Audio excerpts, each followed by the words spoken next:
75 fit لمبی اور 13 fit اونچی لال اینٹوں کی بنی ہوئی دیوار ہے جو ہموار چلتے چلتے ایک جگہ سے تھوڑی سی اٹھ گئی ہے، یعنی اینٹیں بے ترتیب ہو گئی ہیں اور دیوار کی چنائی میں فرق آ چکا ہے۔ دراصل اس دیوار کی بنیادوں میں ایک کتاب موجود ہے، کافکا مصنف ہیں اور کتاب کا نام دی کاسل ہے۔ یہ پروجیکٹ 2007 میں ایک میکسیکن آرٹسٹ نے بنایا اور مقصود یہ بتانا تھا کہ صرف ایک کتاب آپ کی شخصیت بنانے میں کیا کردار ادا کر سکتی ہے۔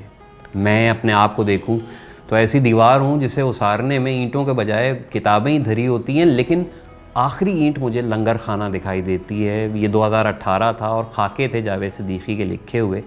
وہ پڑھے تو پھر ڈھونڈ ڈھانڈ کر ان کی دوسری کتاب پڑھی اور اب میرے محترم اس کتاب کو سینے سے لگائے بیٹھا ہوں کہ یہ ان کی ایسی تمام تحریروں کا مجموعہ ہے اور ابھی 2024 میں جہلم بک کارنر سے آئی ہے۔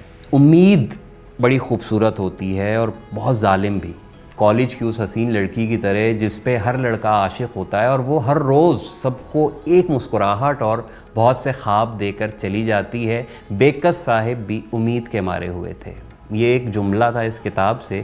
یہاں کئی رنگ ملیں گے آپ کو، خوشی، غم، یاد، بے بسی، کم مائگی، غربت، لاپرواہی، امارت، بالی ووڈ لائف سٹائل، سبھی کچھ ملتا ہے یہاں اور ایسے ہی پیارے جملوں میں پرویا ہوا۔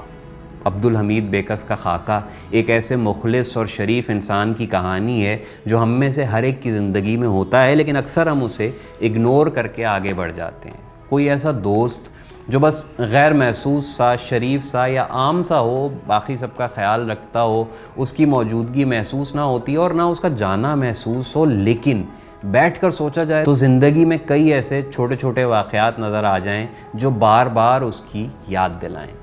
گلزار، دلیپ کمار، فاروق شیخ اور ضیاء محی الدین سمیت کئی بڑے ناموں سے آپ یہاں دوبارہ ملیں گے۔ ابھی دیکھیے کہ ستیہ جیت رے کو جاوید صاحب نے کیسے یاد کیا۔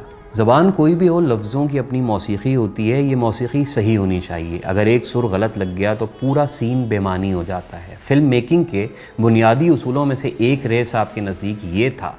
انہیں سب پیار سے مانک دا کہتے تھے۔ پاتھر پنچالی ان کی 3 شاہکار فلموں کی سیریز میں سے پہلی فلم تھی۔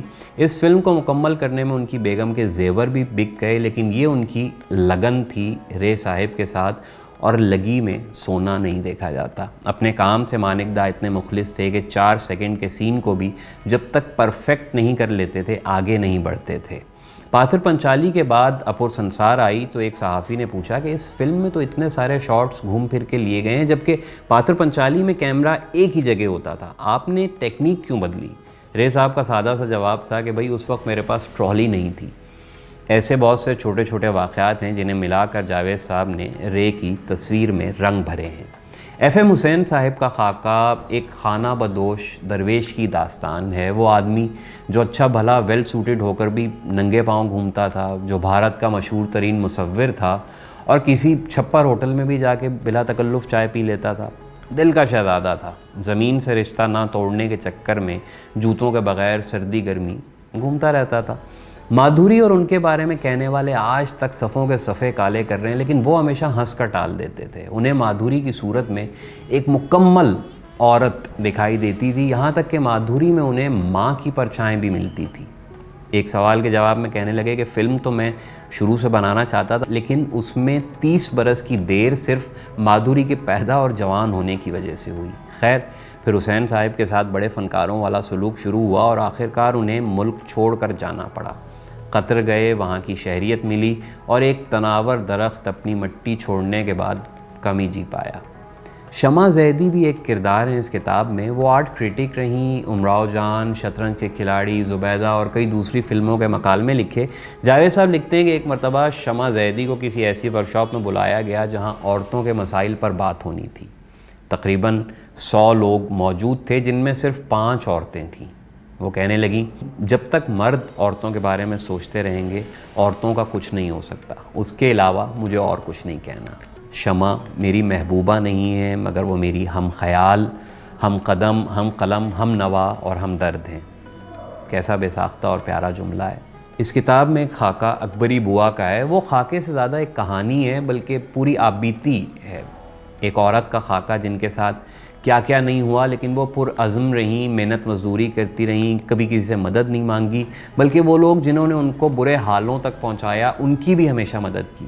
ایسی عورت جو بچہ نہ ہونے پر 7 برس بعد خود اپنی پسند سے اپنی سوتن لائے اور اس کی ایسے خدمت کرے کہ جیسے کوئی اپنی ماں کی کرتا ہوگا، تو اس کا ظرف کیسا ہوگا۔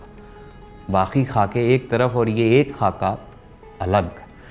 کیفی اعظمی صاحب کی شگفتہ بیانی کے بہت سے قصے اس کتاب میں موجود ہیں۔ ایک مرتبہ انہوں نے پیٹ کا آپریشن کروایا، ڈاکٹر نے کہا منہ بند کریں اور ناک سے سانس لیجئے، کہنے لگے منہ میرا نہیں، بال ٹھاکرے کا بند کرواؤ۔ سوشلزم، شاعری، شراب، شوکت، شبانہ اور شریر بچے، ان کی دنیا بس یہی تھی۔ کیفی صاحب نے ڈرامے بھی بہت سے لکھے، بقول ان کے اچھا ڈرامہ وہ ہوتا ہے جسے دیکھ کر دنیا اچھی لگنے لگے۔ کیفی صاحب کو فالج ہوا، لیکن وہ فالج کو ہو گئے۔ 30 برس سے زیادہ اس بیماری کے ساتھ روزمرہ معاملات چلاتے رہے، پھر جب مرنا لکھا تھا تو 3 سیکنڈ نہیں ملے۔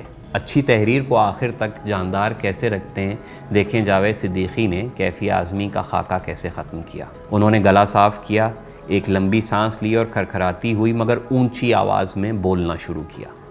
سن لیجئے، میرا 1 پوائنٹ ایجنڈا ہے۔ میں غلام ہندوستان میں پیدا ہوا، آزاد ہندوستان میں زندگی گزاری اور سوشلسٹ ہندوستان میں مرنا چاہتا ہوں۔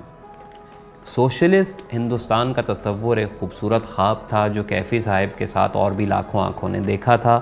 ان میں سے زیادہ تر آنکھیں بند ہو چکی ہیں۔ خواب ابھی تک خواب ہے، مگر مجھے یقین ہے کیفی صاحب اب بھی کہیں کسی دنیا میں امید کی جھلملاتی شمع کو دونوں ہاتھوں سے حلقہ کیے بیٹھے ہوں گے۔ آج تم کچھ نہ کہو، آج میں کچھ نہ کہوں، بس یوں ہی بیٹھے رہو ہاتھ میں ہاتھ لیے، غم کی سوغات لیے، گرمی جذبات لیے۔ کون جانے کہ اسی لمحے میں دور پربت پہ کہیں برف پگھلنے ہی لگے۔ مجھے اب کیا کہنا ہے؟ کافی کا ذائقہ، سوندا پن اپنی مٹی سا، موگرے کی مہک اور زندگی بھر کا اثر چھوڑ دینے والی کسی فلم جیسی کیفیت اگر ایک کتاب میں مجسم ہو سکتے ہیں تو وہ بس یہی ہے، میری بنیادوں میں اب تک کی آخری اینٹ۔ میرے محترم